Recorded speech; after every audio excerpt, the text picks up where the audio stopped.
De volta com Boa Tarde Cidadão, chegando em todo o Rio Grande do Norte. Vamos agora conversar direto do seu escritório de advocacia com o advogado Dr. Cairo Davi. Ele que é advogado, atua na área tributarista e conosco vai falar sobre o que está por ser discutido na Câmara e no Senado sobre a reforma tributária. Seja bem-vindo ao nosso Boa Tarde Cidadão. Obrigado mais uma vez, Robson. Obrigado, telespectadores. Nós temos agora em tramitação algumas PECs. Dentre elas tem... As PECs que são as propostas de emenda à Constituição. Justo. Para ter a reforma tributária tem que ser mediante PEC. Dentre elas tem duas de maiores relevâncias, que alguma dessas duas deve ser a que passe. O que foi um breve resumo para a gente começar, o que a gente tem que ser dito é que a gente tem a edição de 45 normas tributárias diárias, Robson. Isso dá mais de 1.600 por mês, dá 16 mil por ano. Isso enlouquece, inclusive, a vida dos contadores e das empresas, né? Nem o mais especialista contador ou advogado tem como ter um embasamento total e completo disso. Ninguém consegue acompanhar tudo, né? Imagina um cidadão, né? Então, é uma coisa que precisa ser revista e precisa ser revista com uma certa urgência. Hoje, então, nós temos algumas propostas à mesa. Tem uma proposta que vem da Câmara, conhecida como uma proposta de Rodrigo Maia. O governo iria colocar uma proposta, mas parece que recuou, não sei se voltou atrás. E haverá alguma outra proposta? Nós temos duas propostas hoje, são as mais fortes, a de Rodrigo Maia e a inicial também, que já tramita desde 2017, que essas duas são as mais sensatas que possam passar, porque elas tratam principalmente da justiça social, da extinção de alguns impostos, de alguns tributos. Nós temos 63 atualmente, então elas extinguiriam 8 tributos federais, um estadual e um municipal, criando um tributo estadual de valor agregado e um tributo federal sobre bens e serviços. Não acabaria com nenhum tributo federal? Acabaria com 8 tributos federais. Com 8 federais, um estadual e um municipal. E criaria um estadual e um federal. De fato, se acabaria realmente com o recolhimento de valores relativos a esses impostos, esses tributos, ou na verdade apenas seria agregado essa carga tributária no nome de um, né? Uma coisa de repente, tem 8 impostos diferentes, aí vou transformar em um só, mas eu cobro o mesmo valor. É assim ou não? Vai diminuir a carga? Em termos, eles seriam enxugados, principalmente para o imposto de valor agregado, porque além de ter uma carga tributária maior, que seria diminuída, hoje em dia a gente paga 30% nesses impostos, cairia para 25%, mas existe o fato da burocracia, de você pagar diferentes impostos a diferentes órgãos em diferentes datas, principalmente para o empresário. E a burocracia, ela gera um dispêndio, gera uma perda de vulto de investimento e uma perda de poder de concentração de finanças. Então seria para enxugar e haveria também uma diminuição da carga, que seria a princípio em 5%. E agora, partindo para a prática, quais são os principais pontos que estão em discussão nessa reforma tributária? Eu faço a pergunta porque nós sabemos que, a depender do que venha a ser discutido e aprovado, nós poderemos ampliar as desigualdades sociais que existem no nosso país, nós poderemos manter tudo como está ou diminuir a partir da reforma tributária. Foi excelente você tocar nisso, Robson, porque a parte tributária de uma nação, ela tem a sua principal característica, é a justiça social, o que não vem sendo feito hoje. E toda a carga tributária do país é o maior poder de investimento que uma nação tem. Então, se tiverem êxito nessa reforma, seria uma coisa que poderia beneficiar a muita gente em um médio espaço de tempo. Um dos pontos mais importantes da reforma tributária seria a alíquota progressiva do imposto de renda. Porque hoje, se você ganha mais de R$ 4.600, se você ganha 5 ou 50, você paga 27,5%. O que, de certa forma, é um absurdo, porque quem ganha 5 mil é uma parcela maior do que quem ganha 50.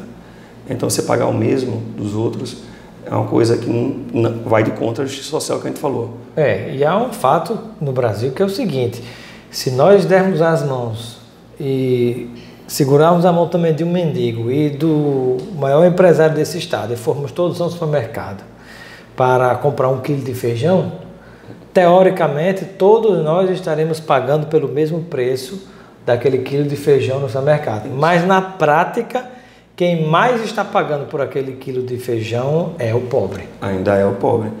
Então, há essa necessidade de que isso seja feito, de que estudos... Existe um período de transição de 5 anos, até porque isso não pode acontecer do dia para a noite. Então, estudos devem sendo feitos desde 2016, que teve a primeira PEC. Então, estudos devem sendo feitos para que haja a justiça social, que haja um poder de investimento maior na própria nação e que, principalmente, quem pague mais seja quem tem mais, não quem tem menos. Exato, né? E muito se fala que a gente quer ser igual aos Estados Unidos, algumas pessoas desejam ser igual aos americanos, e, por exemplo, nos Estados Unidos se cobram a questão do imposto em relação a grandes fortunas e também sobre lucros e dividendos das empresas. Isso. Porque aqui, por exemplo, na hora que o empresário retira o lucro da sua empresa e repassa para ele como pessoa física, ele não vai estar pagando em cima dessa realização de lucro nenhum centavo de imposto. Né? E aí são milhões e bilhões, aliás, de reais que deixam de ser contabilizados. Né? Em detrimento disso, você tem a carga tributária muito pesada em cima das pessoas mais carentes. A taxação sobre grandes fortunas é um dos pontos também. É um dos pontos que deve ser aprovado, já existe nos Estados Unidos, em grandes países da Europa, França, Inglaterra, em todo o Reino Unido, existe na Alemanha. Então, hoje não existe nenhuma taxação. Na Europa, basicamente, é em torno de 2,5%, 3%. No Brasil deveria acontecer e deve passar. Existe também a liberação de cassinos, que é estudada, que seria uma forma também de circular mais economia. Ou de fazer circular lavagem de dinheiro. Também, no Brasil, junto com a Colômbia, é o único país que não tem cassinos. E existem exemplos bem-sucedidos. Né? Se houver uma fiscalização, é uma forma de arrecadação também. Exato. E uma outra coisa que a gente pode falar para as pessoas entenderem, são dados, por exemplo, da Oxfam, o braço da Universidade de Oxford, aqui no nosso país, nos estudos que eles levantam, e mostram que, para a gente ter uma ideia, 1% da população brasileira detém juntos o somatório da riqueza que tem a metade da população brasileira mais pobre, ou seja, os 50% mais pobres. Se você juntar todo o patrimônio dessas pessoas e de renda, dá o que tem 1% da população brasileira.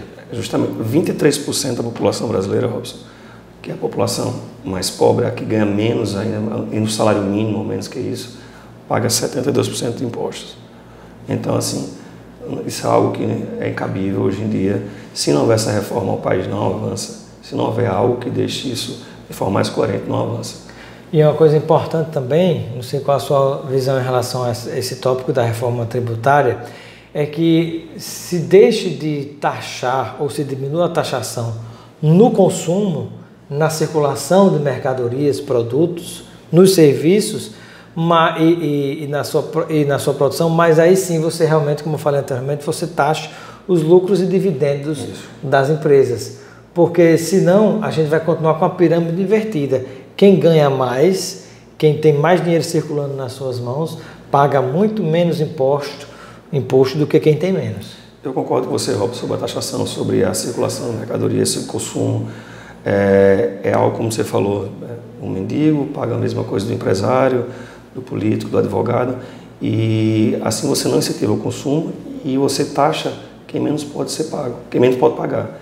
Então é algo que tem que ser bem estudado ainda, algo que você tem que ter uma solução bem prática e dinâmica, mas eu concordo com esse posicionamento sim. Eu acho que a gente tem outras formas de equalizar essa taxação sobre o consumo. E quando a gente fala especificamente no imposto de renda, seja da pessoa física ou da pessoa jurídica, há algum tópico que você gostaria de acrescentar? Eu acho, como eu falei, sobre quem ganha 5 mil, quem ganha 50 mil, paga os 27,5%. Eu acho que uma solução que deve ser urgente e essa seria uma forma bem sensata de equalizar, seria a alíquota progressiva. De 5 a 10 mil, de 10 mil a 15 mil, de 15 mil. Ou seja, quanto mais você ganha, mais você paga. Ganha, mais você paga. Não pegar um cidadão que ganha 5 mil reais e pagar 27,5% e um cidadão que ganha 100 mil paga os mesmos 27,5%. Está injusto. Não é sensato de forma alguma. Eu acho que de alíquotas progressivas a gente consegue fazer algo mais equilibrado e que seja mais claro para o cidadão, porque além da gente pagar muito imposto, Robson, o que eu acho principalmente é que a gente não vê retorno.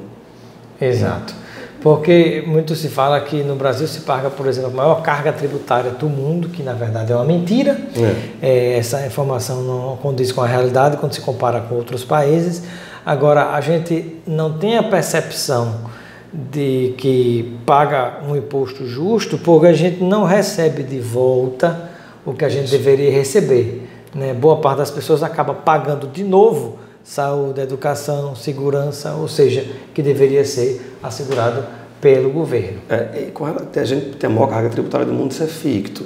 Não tem. O problema é como você falou, a gente paga, não vê retorno, causa indignação e paga como se fosse dobrado, porque você paga plano de saúde, você paga segurança privada, você não tem boas rodovias, você não tem serviços acessíveis. Então a indignação é essa. Eu acho que além de ter uma melhor distribuição desses tributos, tem uma melhor aplicação, né? Que aí já seria a outra parte, né? Não cabe a reforma tributária, mas assim ter uma melhor divisão. Porque pagar e não sentir esse dinheiro que você está gastando, você paga compulsoriamente e você não sente o retorno. Então isso é complicado.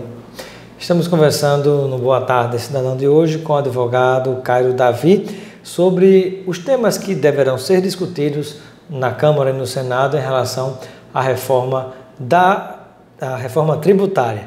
E aí eu gostaria de perguntar ao doutor Caio a respeito da expectativa que você tem em relação ao que poderá ser aprovado. Se realmente a gente pode esperar que venha uma reforma mais justa ou apenas vai fazer com que aqueles que ganham mais paguem menos, sob o discurso de dizer que vai gerar mais emprego e renda e que não se pode taxar mais as pessoas ricas ou os empresários, que vai espantar os bilionários do Brasil para fora do Brasil.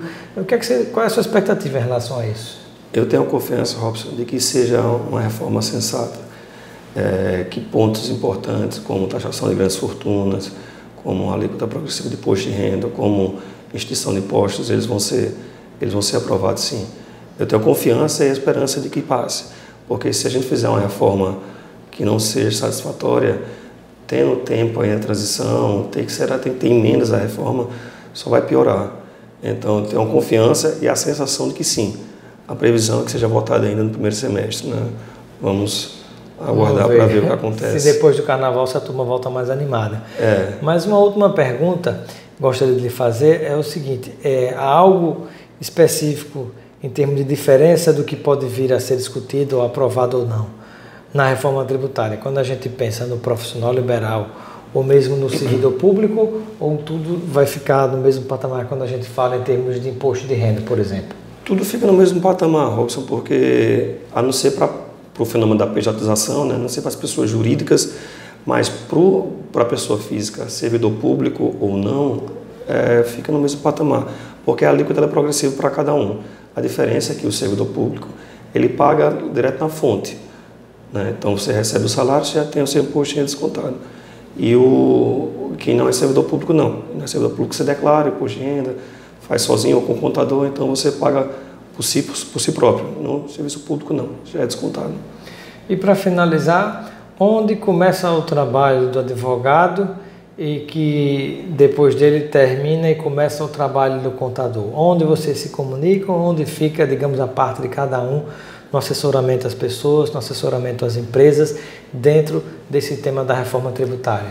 O contador ele faz a parte mais grossa, né? Faz o cálculo, faz toda essa parte junto à Receita. A gente faz a parte jurídica, né? A gente peticiona junto, principalmente à Justiça Federal, então a gente faz a parte técnica voltada ao direito. E o contador faz mais a parte de cálculo, até porque, confesso que por mais que eu trabalhe na tributária, eu não sou muito bom em matemática não. Então a gente faz mais a parte jurídica em si e o contador nos auxilia com um auxílio gigantesco nessa parte bem técnica, matemática. Muito bem. Quero agradecer a participação do Dr. Caio Davi. Estamos aqui direto do seu escritório de advocacia. Seja sempre bem-vindo ao nosso Boa Tarde Cidadão e receba um kit de produtos Lucena para você aproveitar com seus amigos e familiares. Obrigado, Robson. Eu que agradeço a participação, eu que agradeço o convite. Sempre que precisar, estamos à disposição. Muito obrigado. Ficamos por aqui com o nosso Boa Tarde Cidadão. Continue ligado com a programação da Band.